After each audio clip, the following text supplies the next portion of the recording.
Alright guys, we have a brand new EZA coming to Dokkan, and it is the OG Super Saiyan trio with both Goku, Vegeta, and Trunks.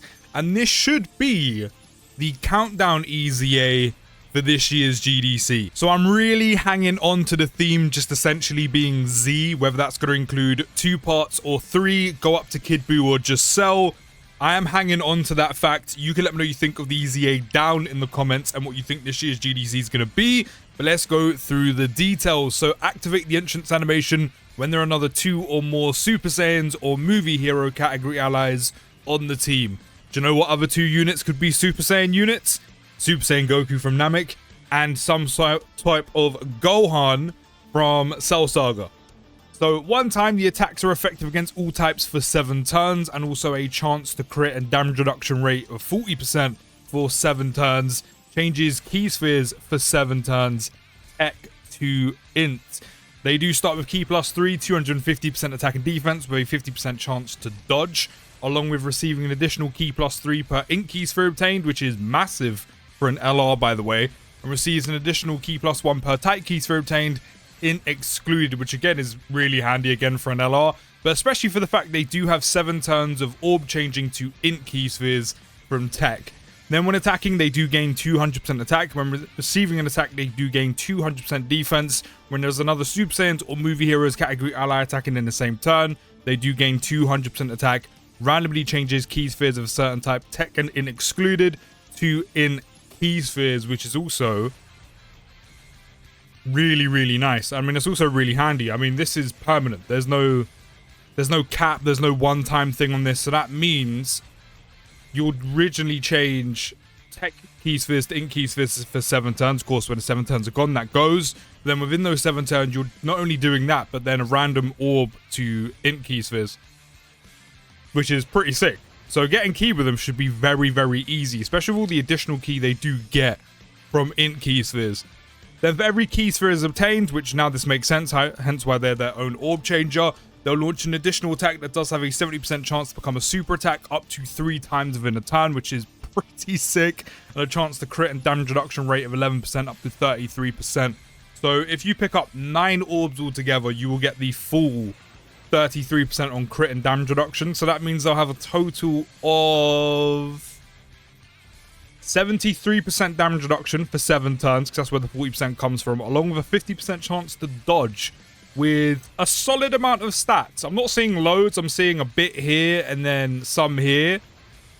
So all in all, that damage reduction rate and the dodge are probably going to be working slightly overtime.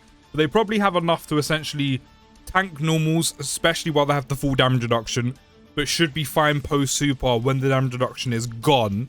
But at the moment, we don't have any content that does have more than probably 7-8 turns. So we'll see what happens when we get the GDC content and the voting is done. I mean, this might already be based on the voting. Who knows? And then they've also got dodge, which is probably to handle supers. So if you do have dupes in them, probably want to give them priority dodge. So on 12 key, they do greatly raise attack by 50%, and they do raise defense by 30% for 3 turns and cause cross damage to the enemy. And they do raise allies attack and defense by 3% for 3 turns, which it's not a lot, right? But it's something. Yeah, 3. I mean, to be fair, they can actually get up to, what, 2-3 additional supers in their passive. Then you got the hinder potential system, etc, etc. I mean, you know, that 3% will essentially mini stack. You know, you could actually get way more than 3%. You could probably easily get, what, like anywhere from 12 to then 15%, maybe even 18. So, I mean, you will easily raise your allies more than attack and defense of 3%, but it's just funny just seeing 3%. Again, it's not loads, but when you factor in the amount of times they additional super or can additional super, it'll be way more than 3% on average, but it's better than nothing, which is what I'm kind of saying.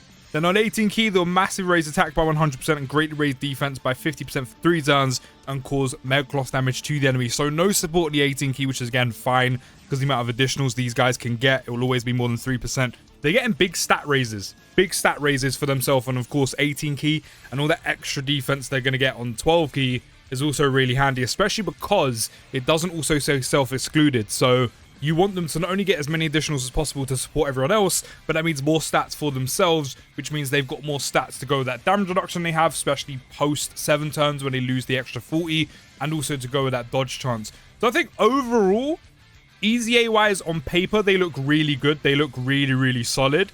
They're going to slot easily on movie heroes.